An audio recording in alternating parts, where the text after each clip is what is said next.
Big Brother, mainstream media, government cover-ups. You want answers? Well, so does he. He's Kevin Baker on Glasgow Underground News Network. And now, live from Glasgow, Scotland, Kevin Baker. Glasgow Underground News Network. Okay there, welcome everyone. You're tuned in to tonight's broadcast of GNN, Glasgow Nightly News, with me, your host, Kev Baker. And what a show I've got planned for you tonight. Tonight I have lined up a magnificent guest I think you'll all know and heard before. Tonight I've lined up Mr. Chris Everard. He's a director, author and broadcaster. You can find him right here on truthfrequencyradionetwork.com, and also you can find him over on EnigmaTV. Chris, welcome to the show. It's great to have you on board, sir. Hello, Kev. It's nice to be with you again. Yes, well, this is my new show now, 5 nights a week, so it's absolutely great to have you as one of my first major guests. And tonight, after we talk about what's going on in the Ukraine just briefly, we're going to be going into the topic of Scottish independence, and with 208 days to go, the countdown is certainly on north of the border, Chris. But today we've seen scenes coming out of the Ukraine. Basically, the government and the opposition have now signed a deal. Yes. They are going to be going back to the 2004 constitution, I believe, Chris, and they're also releasing Yulia Tymoshenko, and she was right. Leader of the opposition who was previously jailed. Now, I seen your status update today on Facebook, and it really knocked me, Chris, because I've been telling the listeners over the past few nights my take on what's going on in the Ukraine, and I did kind of have the blinkers on, I must admit, and I was seeing it as some kind of faux revolution to insert a puppet government. But when I read what you had to say, and I'll get you to tell listeners exactly what that was, it certainly made me think, and I think the listeners would benefit from your take on what's going on in Ukraine right now. Yes, absolutely. What's been happening is that, first of all, Kremlin spies have been onto me. This is nothing unusual. I mean, it's something that goes with the territory. They were blocking me from, telling people using social media what was going on. I use a special program called TweetDeck, and it allows me to have 8 tweet streams running constantly. And I've got grassroots movements, people at the moment in Venezuela, Ukraine, Portugal, Spain, Thailand, all giving me information through tweets. Now, people have been murdered. And what happened is that basically, this was going on 11 and a half weeks ago. It started 11 and a half weeks ago. People in the Ukraine deserve to be able to travel freely. And they are under the cosh of the Kremlin. And the Kremlin is under the cosh of Putin. And Putin is under the cosh of the Romanov royal family, who have been running the Georgian Empire. Georgia is a country, but it used to be part of the larger Russian, Soviet bloc. And the Romanov royal family and the royal Georgian line have been sitting in Marbella, sipping martinis for more than 100 years, running the communist system. Now, the Russian Revolution, the famous Russian Revolution with Lenin and Trotsky, that led to Stalin, that was all financed. There is very few revolutions in that particular period, in the 1800s, the 1900s, and 20th century, that were not financed behind the scenes. That is not what's going on today. Because we have Twitter, because we have Facebook, and because we have social media, and because we have an enormous independent media now, which is more popular than the mainstream media, the revolutions which we are seeing, which started off with the so-called Arab Spring, well, it's not just spring, it's spring, summer, autumn and winter, and it's not just Arabia, it's going right around the planet. It is fueled by mobile, iPods, iPads, iPhones, Twitter, you name it. It's real.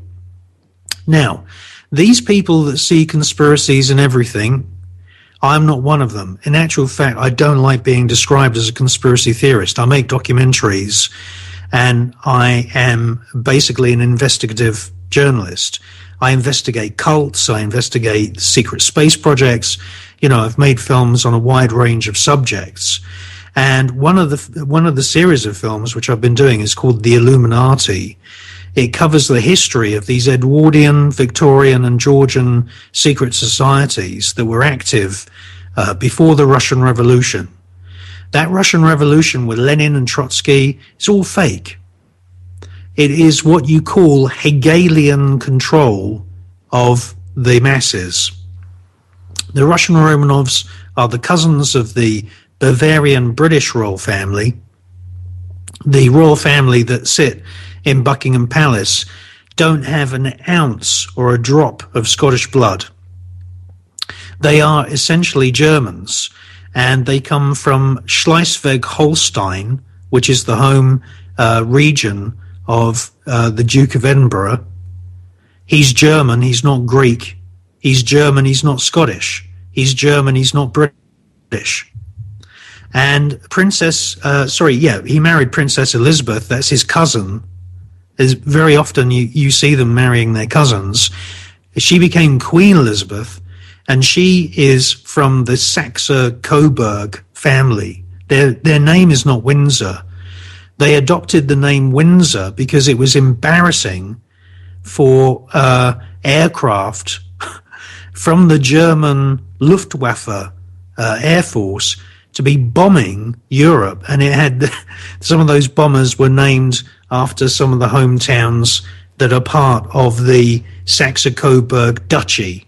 And the Saxe-Coburg Duchy, the Kingdom of Lower Saxony, the Kingdom of Hanover, and several other minor kingdoms in Germany are all owned by the Saxe-Coburg family. Saxe and Coburg and Gotha, these are actual towns which are in the center of this giant real estate empire which really got the royals into the power which they have today.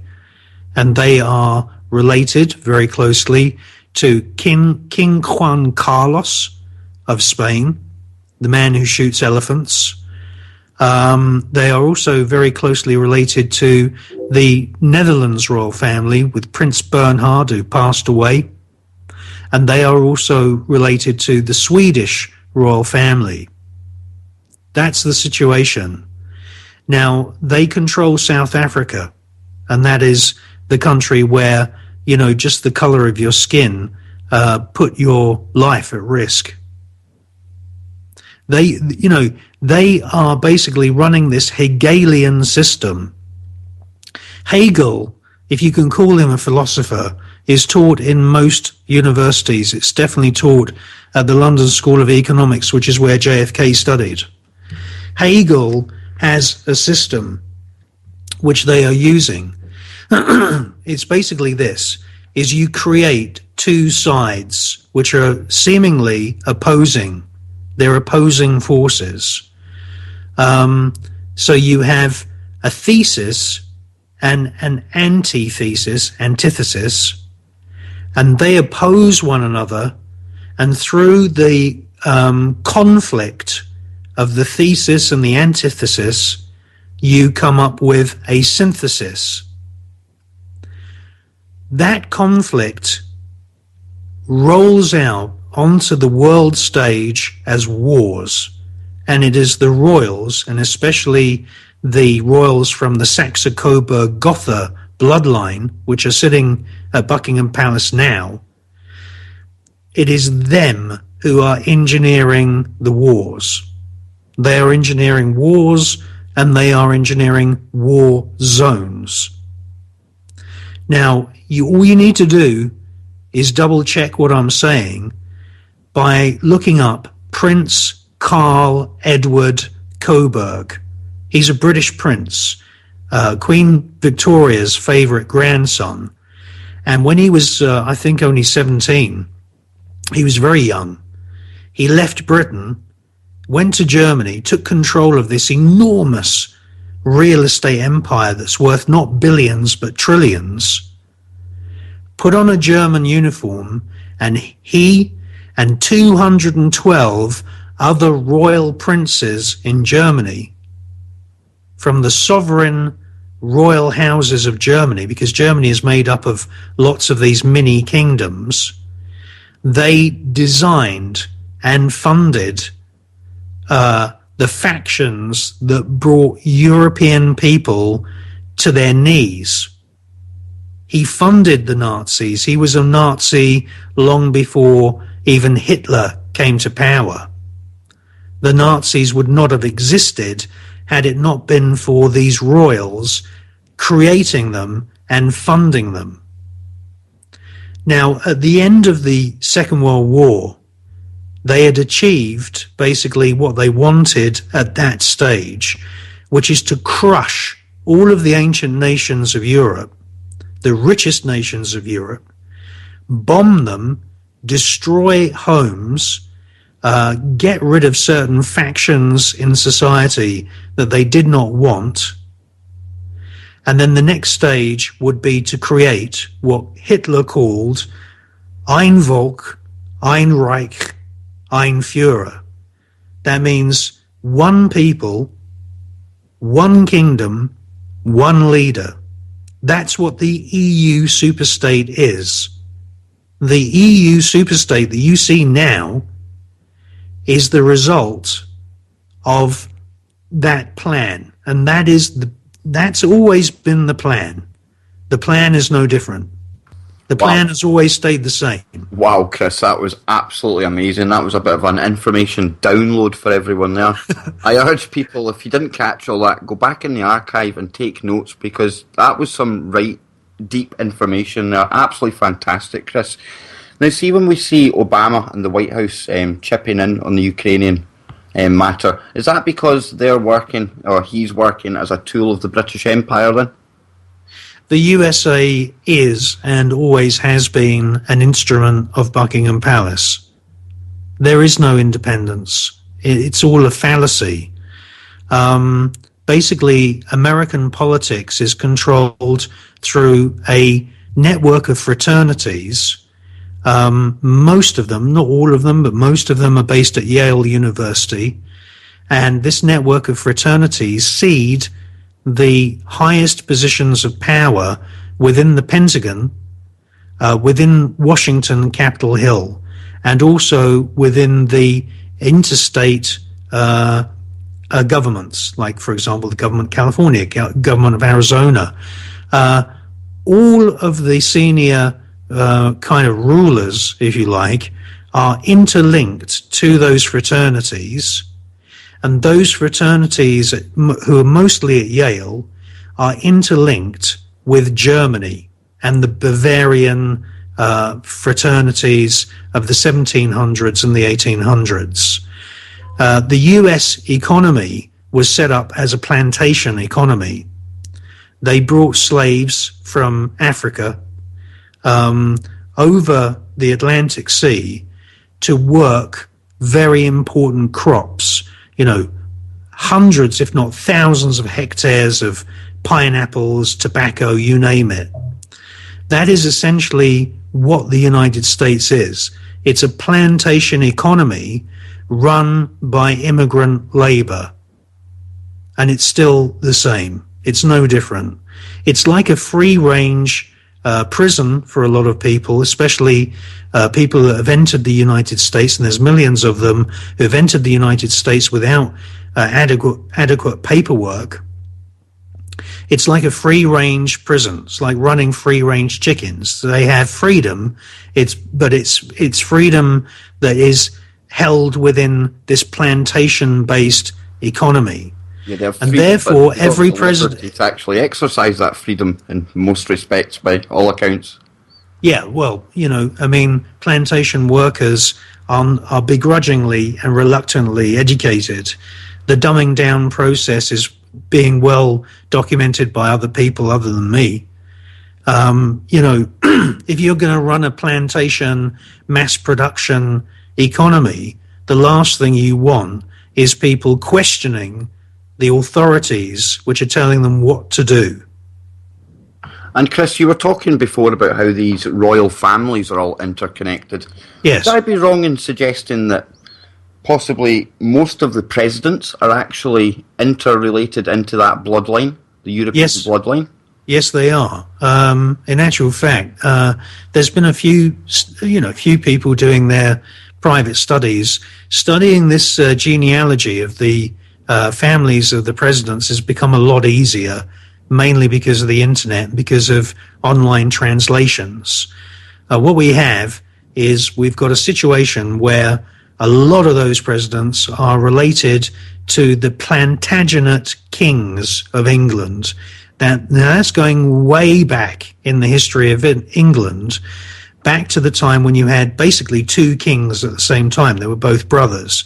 You had King Richard the Lionheart, and then you had King John. He was the caretaker king. Now, those two kingly brothers and the Plantagenet bloodline, a 12-year-old girl in America has actually traced nearly all of the president's bloodlines back to that era of Richard the Lionheart. So, there's also a few other people in American history who are interconnected with, a dozen or more of the presidential family lines. I mean, nothing happens in the USA by accident. What you are seeing is designed. It's not, nothing that you're seeing on the news is happening by accident. Nothing that you're seeing on the news has actually been chosen by accident. Everything that is presented to you, especially the top news stories, are there because they are designed to make you think the way that the authorities want you to think. And that's because the television is such an effective tool in manipulating how we think, isn't it, Chris? Well, it used to be. Normally, I mean, I'd say 10 years ago, I'd agree with you. But now, of course, we have this mass exodus and we have a huge global digital revolution, and mainstream media, NBC, CBS, BBC, ITV, have lost their audiences. The only thing that's kind of hanging on by its fingernails is, the odd news services when there's a big crisis, when there's a big disaster. People still out of habit still turn to Sky News or, one of the big news services. But you only have to watch those news channels for about 25 minutes before it starts repeating itself. Yeah, the reason I still go to these channels is because it's quite important to get a flavour of what the agenda is. Like you were rightly saying, nothing is on there by accident. It's all there to stimulate thought and to create opinion. Now, yeah. I think we've probably touched on all that stuff for long enough, Chris. I really mainly brought you on tonight to cover the Scottish independence. Yeah. Right now, these mainstream media outlets, they are in full propaganda swing. Yeah. Now, we've got the two camps. There's the yes vote and there's the better together. Right now, I think the better together is still out in front. However, the yes vote is gaining traction. And as we come closer to September the 18th, 208 days' time, obviously, I think the yes campaign will get a surge of interest. What's your thoughts on Scottish independence living outside of Scotland, Chris? Oh, first of all, I find it absolutely disgusting that an independent country like Scotland, which is already a country in its own right, with its own flag and its own amazing ancient history, has to bend down on its knees to Buckingham Palace. Scottish people and Scotland itself are already independent. You just got to wake up and realise that there are crown jewels in Edinburgh. When you see the royal family from Buckingham Palace dressed up in tartan, and people like the Duke of Edinburgh, who's German, who attended the Schloss Salem College, where they were exchanging Heil Hitler salutes as the students passed the professors in the corridor, and you see this guy wearing a kilt, okay, you have to realise that the line has been crossed. You see, Chris, this is where my problem kind of lies, though, because the way I see it, or the way I believe it, is that the referendum as it stands just now, there would be no change in that setup with the royal family. And that I can tell you now, the changes will come the same as we've seen with the Ukraine, the same as we've seen with Egypt, the same that we've seen in Italy, where nearly a third of the parliamentary seats are controlled by the Five-Star Truth Movement and Beppe Grillo. Yeah, that's definitely the best way forward, I believe. That's the stance I'm taking on independence. I think we need to get our independence, get this referendum out of the way, get it up here, get it based in Scotland, and then we take it over. Then we can hijack it. That's when we can then start making a change. Yes. I don't know what you feel about that. Yeah, absolutely. I mean, you know, obviously, I'm the first one to say that the EU superstate is corrupt. Obviously, it's corrupt.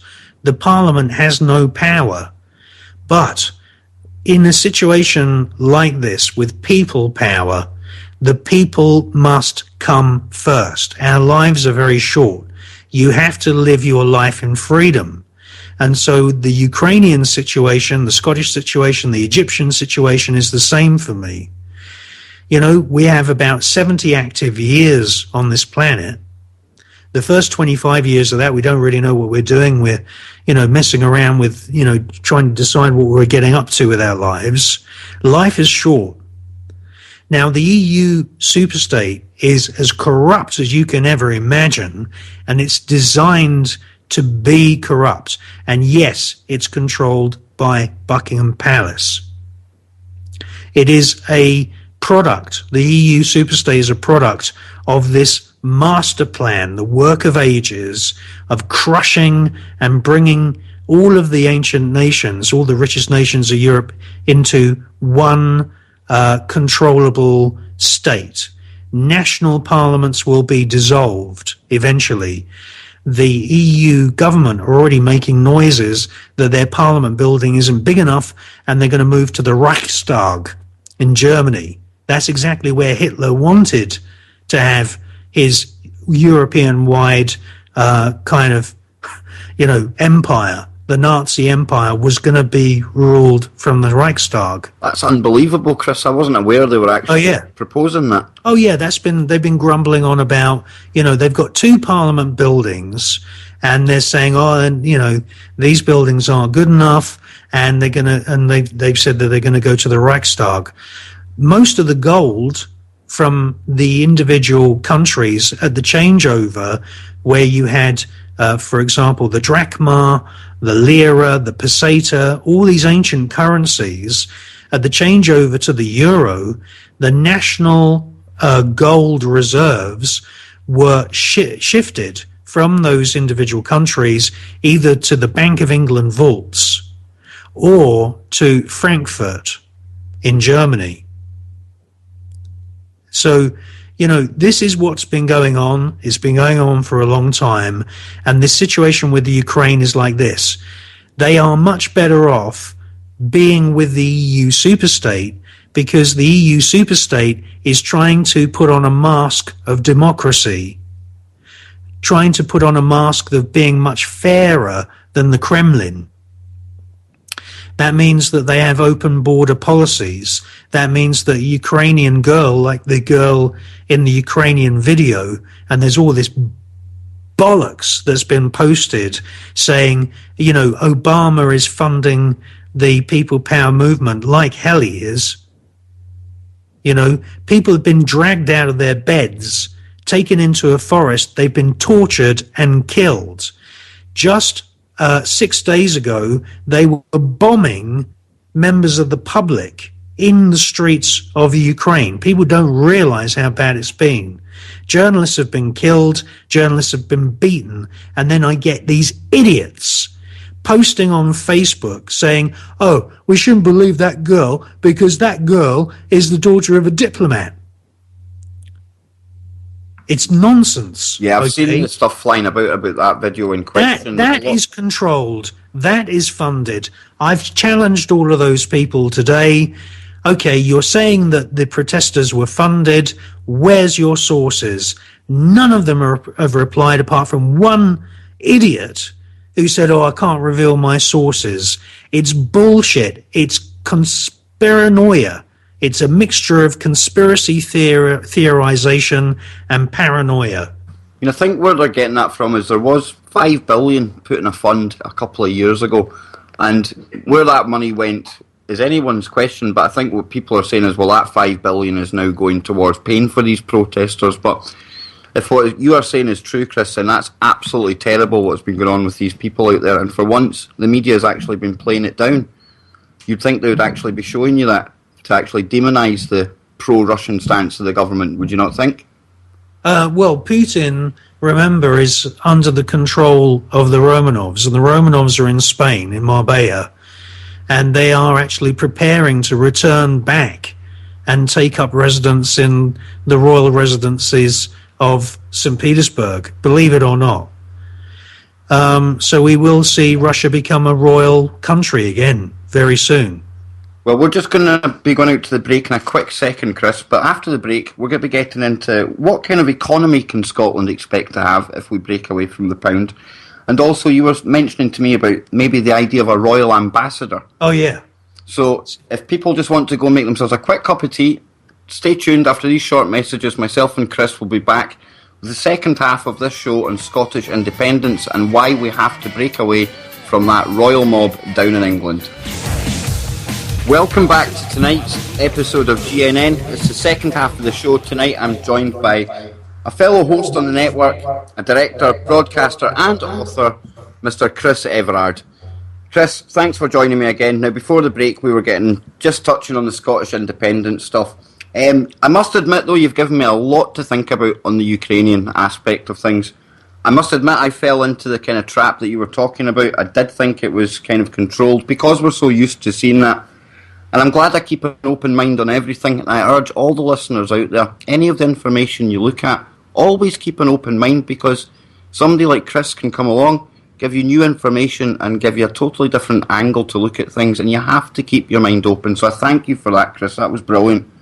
The Scottish economy, Chris, we've seen them coming out in the news this week. Yes. George Osborne basically threatening us, openly threatening us, in my opinion, that we were going to be stripped away from the pound. The propaganda war is stepping up, basically. What do you think the best option is for an economy for Scotland? We've seen Max Kaiser ridiculously coming out and suggest the Bitcoin. What would be your choice if you were made the Chancellor of Scotland? Well, the choice amongst people who really know the financial markets and understand how financial markets work with countries which are about the size of Scotland with the same kind of population is tax haven status.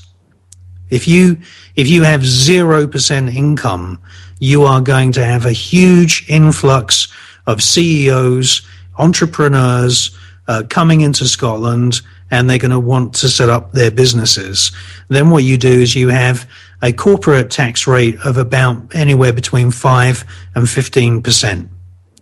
That means that businesses will want to be in Scotland, and the entrepreneurs will at least want to be registered as having Scotland as their base.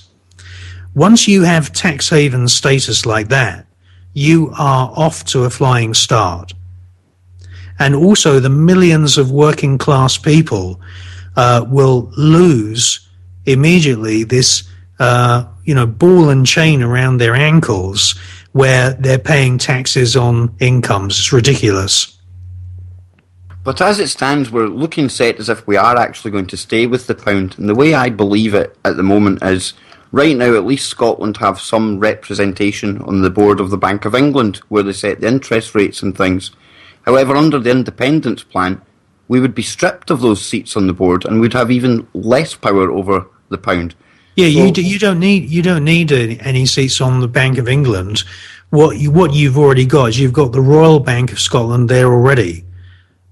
Okay, and you've also got Bank of Scotland. What you do is you just basically get the market makers, the stockbrokers, and the currency dealers behind Scotland, and they will back the idea of having the Scottish pound traded as an independent currency because they make money from that. What you will find is that, there's a lot of corruption in the financial industry. So you can see that with Barings Bank, rogue traders.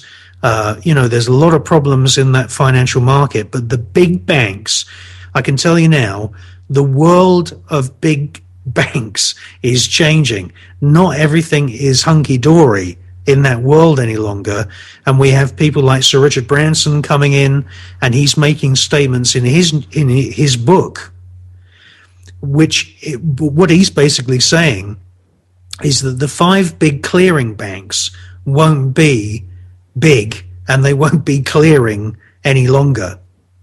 There are big changes happening in banking. Now, if you get Northern Rock, which is, Richard Branson, or you get one of the big currency trading companies, they could be anywhere. They could be in Singapore. It doesn't matter to them. It's an international business.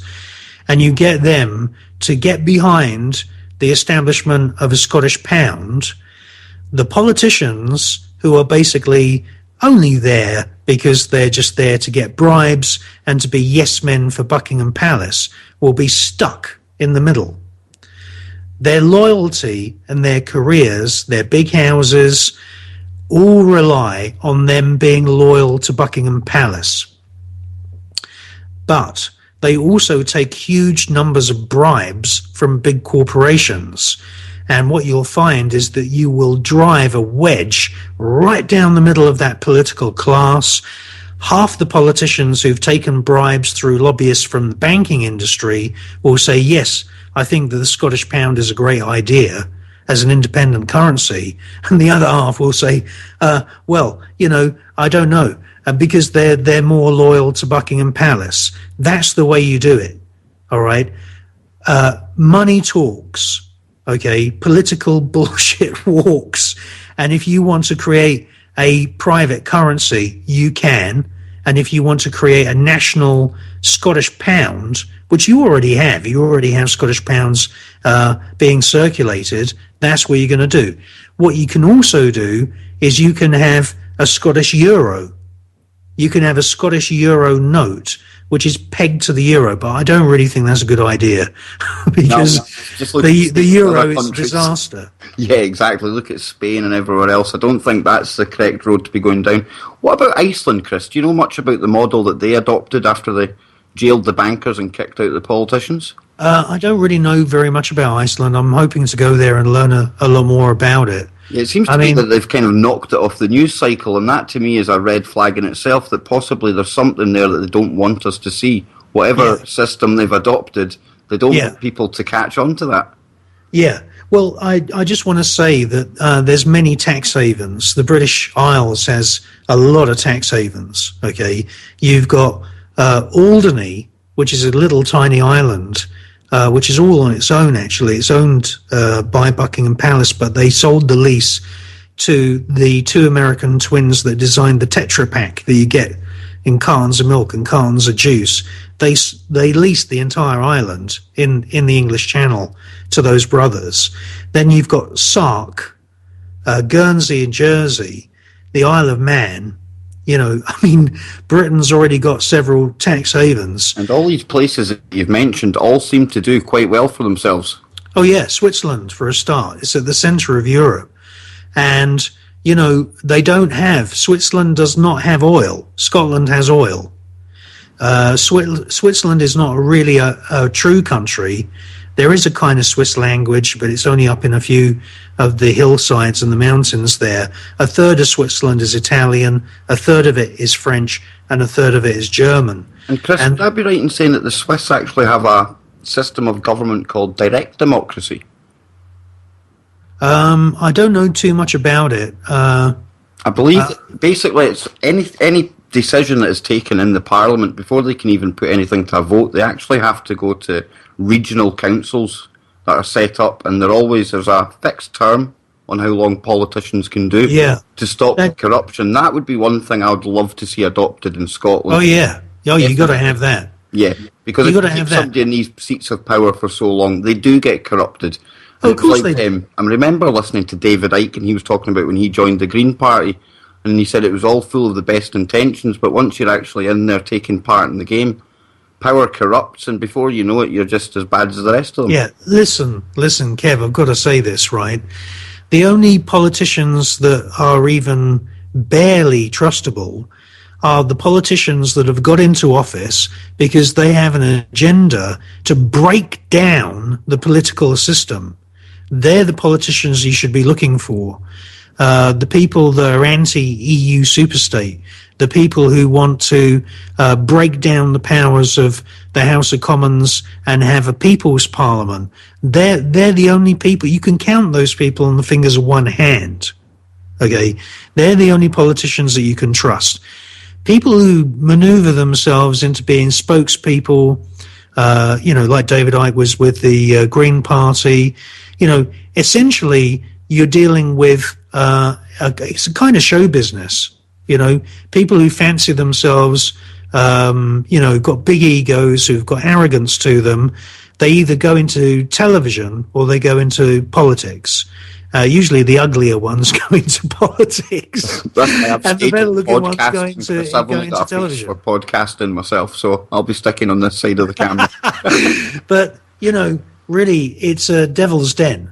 It really is. What is happening now, and it's scaring them, is that you have the new digital economy. And you've got 18 and 19 and 20-year-old people, sometimes younger than that, and they are coming up with ideas, and they are actually implementing those ideas and attracting tens of millions or sometimes more than 1 billion customers, and they are developing these enormous networks of people, customers, social groupings, and it's scared the living daylights out of the old guard. Can I just ask your opinion while we're on digital stuff? What about Bitcoin? Yeah. What's your take on Bitcoin? I don't really know that much about Bitcoin. It seems rather strange and vague. As far as I understand it, there is no such thing as a physical Bitcoin. I don't. So much mystery behind where it came from. That's what worries me. And then you see the likes of J.P. Morgan coming out with a patent for something that is very similar to Bitcoin, and it's an old patent now. I don't know. I just think it's maybe a backdoor or a trial balloon for that cashless society that we all worry about. Yeah, well, one Bitcoin is worth a lot of money now. Yes, it certainly is. I mean, at one point there were astronomical money. It goes through boom and bust, though, isn't it? It's very up and down. Yeah.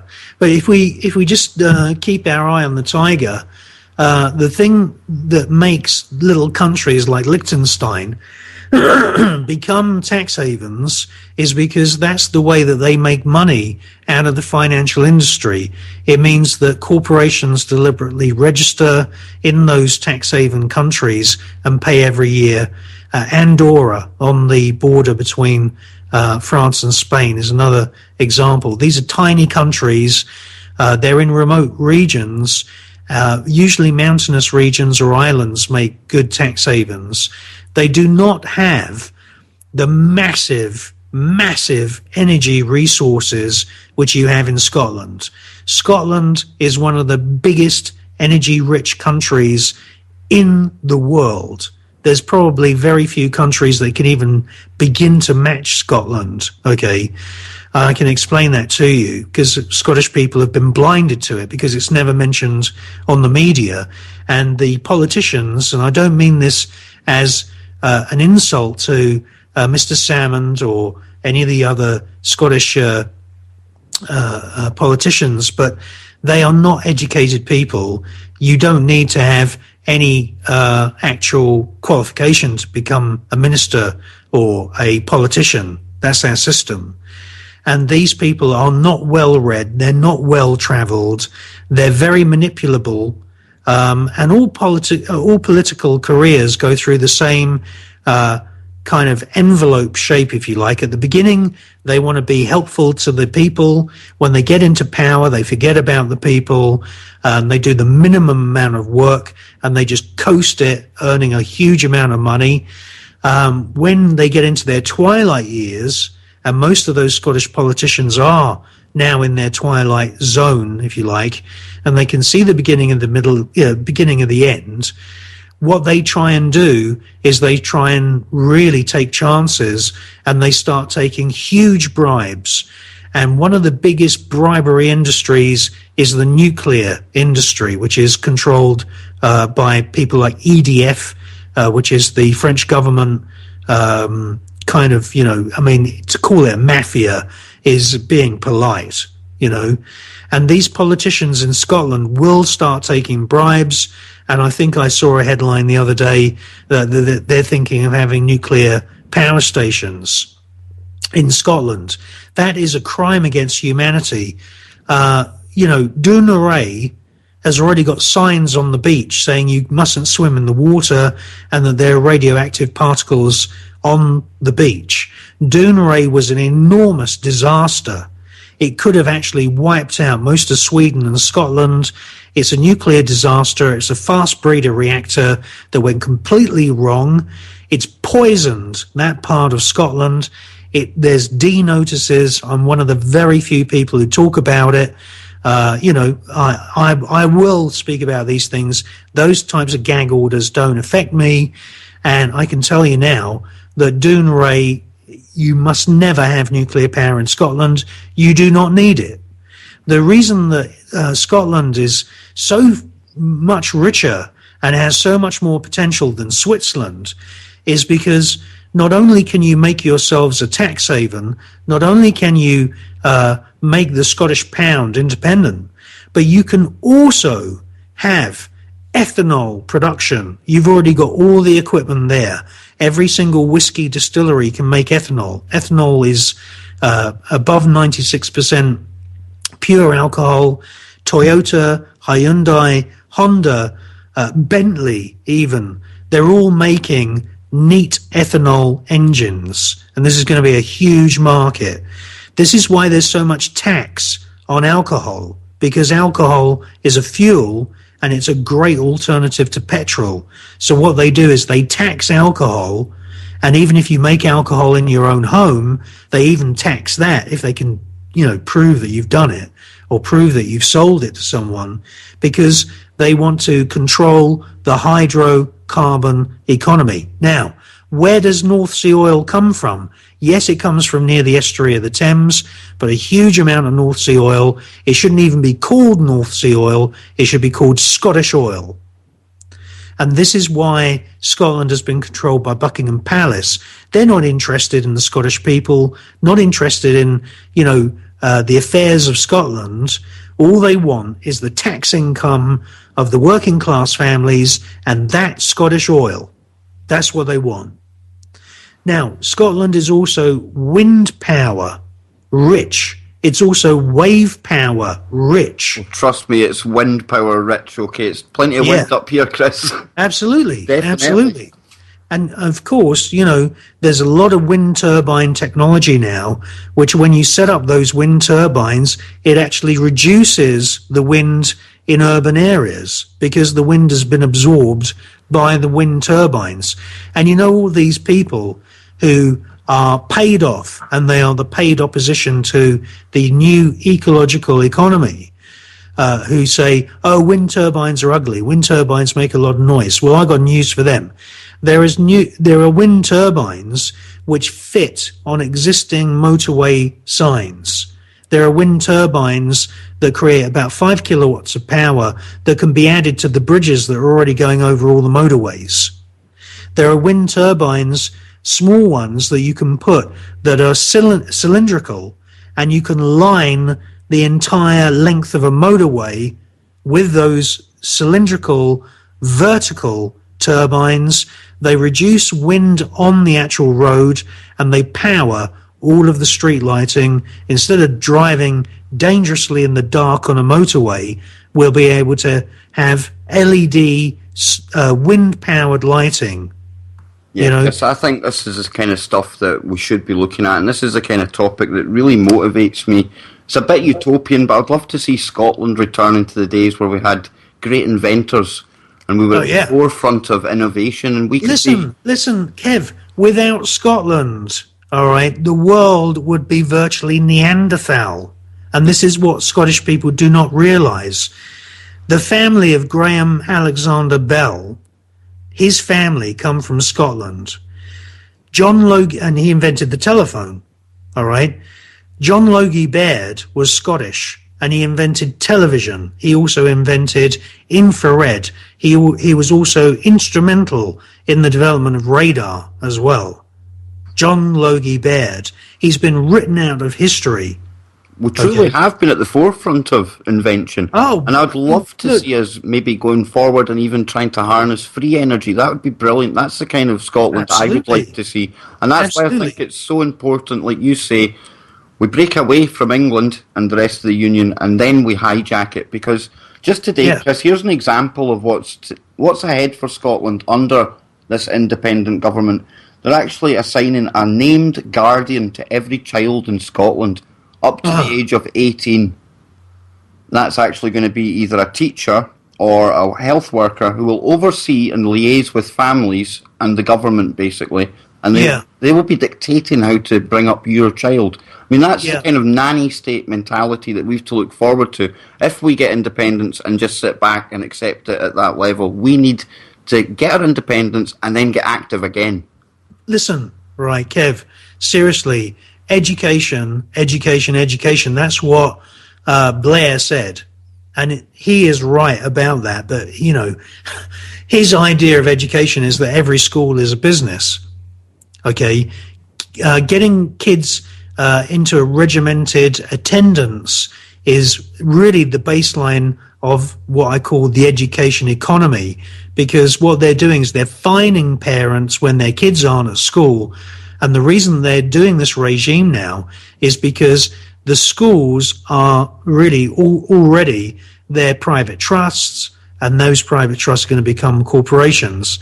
That taxation is not necessary to run the social services. This is a message which I have to get across to people. I've given speeches in public places in Spain, everywhere about this.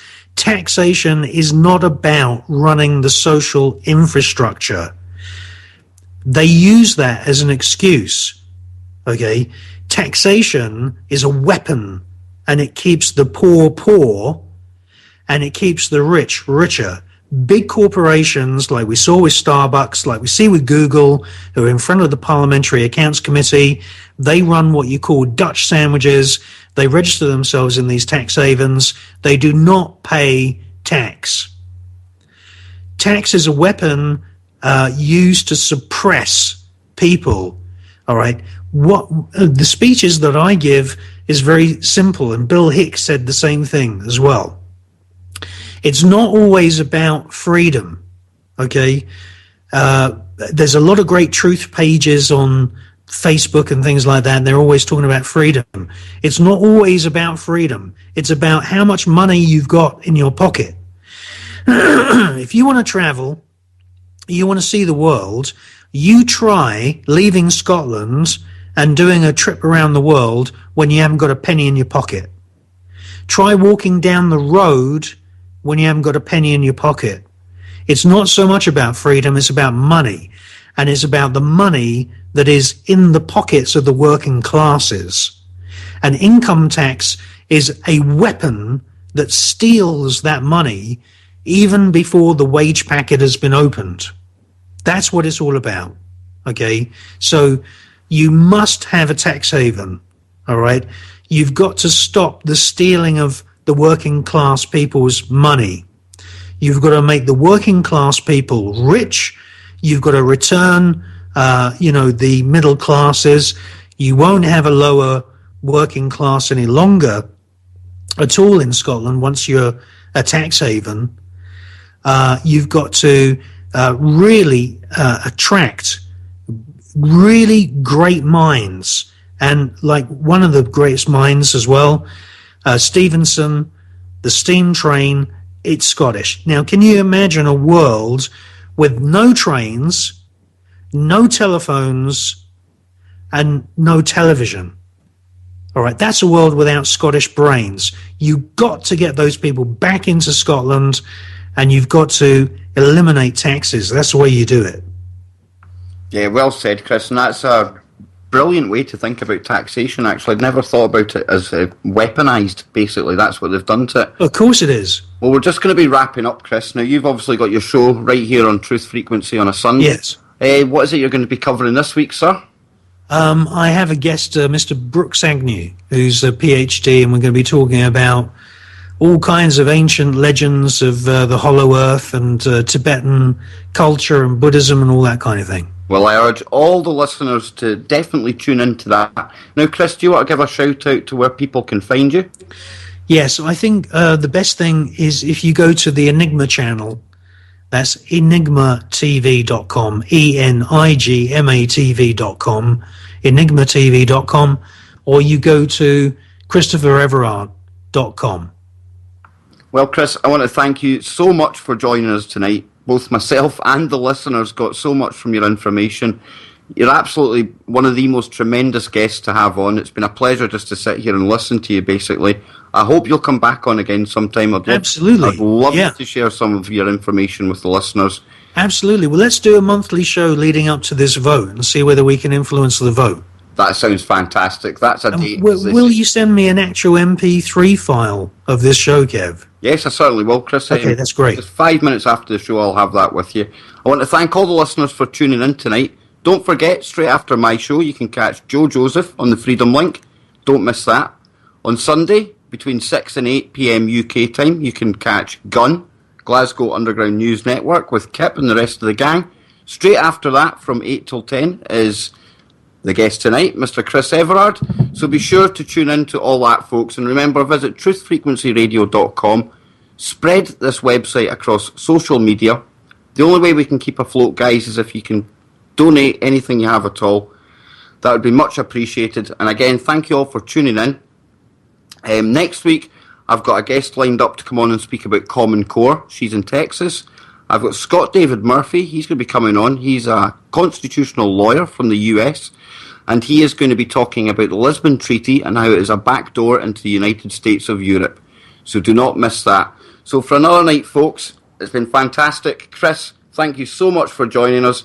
I'll be sure to tune into your show with Brooks at the weekend. And for another night, folks, thanks very much. See you soon. Take care.